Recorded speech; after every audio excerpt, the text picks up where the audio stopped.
Hello friends, स्वागत है आपका मेरे इस YouTube channel Pure Minds with Isha में। मैं life coach, positive mindset expert. आज हम फ्रेंड्स एक ऐसी स्टोरी के बारे में बात करना चाहती हूँ जो मैंने पढ़ी, तो मुझे लगा मुझे आपके साथ एक शेयर करनी चाहिए। हम लोग बहुत परेशान रहते हैं। हमें ज़्यादातर ऐसा लगता है कि हम फोकस नहीं कर पाते हैं अपनी लाइफ में। स्ट्रेस में रहते हैं कि जो पाना चाहते हैं वो पा नहीं पा रहे। तो ये स्टोरी मुझे बड़ी अच्छी लगी, तो मुझे ऐसा लगा कि इंस्पिरेशनल भी है और मोटिवेशन भी है इसमें, तो मैं ज़रूर आप लोगों के साथ शेयर करूं। एक बार स्वामी विवेकानंद जी अपने कुत्ते के साथ सैर कर रहे थे, तो वहाँ पर एक पुरुष आया, एक लड़का आया। तो वो उनको कहता है कि भी स्वामी जी मैं बहुत परेशान हूँ, मैं बहुत ही हारा हुआ हूँ, थका हुआ हूँ। तो वो कहते हैं क्या हुआ? वो कहते हैं कि मैं बहुत काम करता हूँ, दिन रात काम करता हूँ, हर समय काम करता हूँ, लेकिन काम करने के बावजूद भी मुझे वो सक्सेस नहीं मिलती है। मैं अपनी तरफ से जो करना चाहिए, जैसे करना चाहिए बिल्कुल वैसे कर रहा हूँ, लेकिन फिर भी मुझे सक्सेस नहीं मिलती है। मैं क्या करूँ? तो स्वामी विवेकानंद जी ने उसकी तरफ देखा, लड़के की तरफ, तो बोला कि मतलब कुछ देर तो उनको निहारा, फिर उसके बाद कहा अच्छा ठीक है। तो उन्होंने कहा कि ये मेरा कुत्ता है, तुम ले जाओ और इसको टहला के लेकर आओ, इसको सैर करा के लेकर आओ। तो वो लड़का भी बात मान जाता है। वो पहले तो सोचता है कि यार ये मैं तो कुछ और पूछ रहा हूँ, ये लेके कुत्ते को ले जाने की बात कर रहे हैं। तो वो फिर भी मान लेता है, कहता अच्छा ठीक है मैं लेके जाता हूँ सैर कराने के लिए।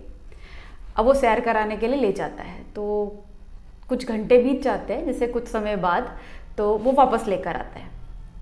तो जब वो वापस आता है तो स्वामी जी देखते हैं कि जो वो लड़का है वो तो बिल्कुल शांत है, बिल्कुल नॉर्मल अवस्था में है, मतलब बिल्कुल ठीक है। लेकिन जो कुत्ता है वो बहुत हाफ रहा है, बहुत थका हुआ है, बहुत परेशान सा है। तो स्वामी जी कहते हैं कि क्या हुआ, क्या प्रॉब्लम है भाई तुम तो इतने शांत हो, मेरा कुत्ता इतना थका हुआ क्यों है? तो उसने बंदे ने बताया, या जो उस लड़के ने बताया, कहता है मैं तो बिल्कुल ठीक हूँ, लेकिन ये जो कुत्ता है ना, यही हर जगह इधर उधर भागे जाता है। किसी भी जानवर को देखता है उसको भौंकने शुरू कर देता है, मतलब कभी कहीं जा रहा है, कुछ भी दिखता है उसकी तरफ चला जाता है। तो मतलब इसीलिए ये थक रहा है, और ये भागता भी खूब जाता है, खूब भाग रहा है, बिना किसी कारण के भागे जाता है, तो बस इसलिए थक रहा है। और मैं तो नॉर्मल चल रहा हूँ, जैसे चलता हूँ, तो मैं इसलिए ठीक हूँ, लेकिन ये जैसे इस तरीके से भाग रहा है, दौड़ रहा है, तो इसलिए थक गया है। तो स्वामी जी मुस्कुराते हैं और उस लड़के को उसका आंसर देते हैं। कहते हैं यही तुम्हारी परेशानी का हल है, यही सोल्यूशन है।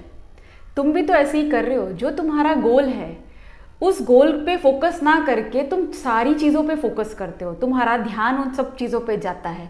तुम भी वो चीज़ें, जो चीज़ों पे तुम्हें ध्यान नहीं देना, यानी कि डिस्ट्रैक्शंस पे तुम्हारा ध्यान है। और अगर जो चीज़ उसमें फेलियर्स भी आ रहे हैं, तुम उस पे ध्यान ना देकर उसकी जगह क्या इम्प्रोवाइजेशन करनी चाहिए तुम वो ना करके कुछ और चीज़ों में भटकते रहते हो। तो इस वजह से तुम्हें तुम्हारा गोल नहीं मिल रहा। तो वो जो लड़का है वो खुश हो जाता है और उसे उसकी बात का जवाब मिल जाता है। तो फ्रेंड्स, ये एक छोटी सी स्टोरी थी जो मुझे लगा मैं आप लोगों के साथ शेयर करूं। और अगर आपको ये मेरी छोटी सी स्टोरी पसंद आई हो तो प्लीज़ मुझे कमेंट बॉक्स में कमेंट ज़रूर कीजिएगा, ताकि मैं ऐसी छोटी छोटी स्टोरीज़ आपके लिए और लेकर आती रहूं। और चैनल पसंद आया हो तो कमेंट कीजिए, शेयर कीजिए, सब्सक्राइब कीजिए। Thank you so much.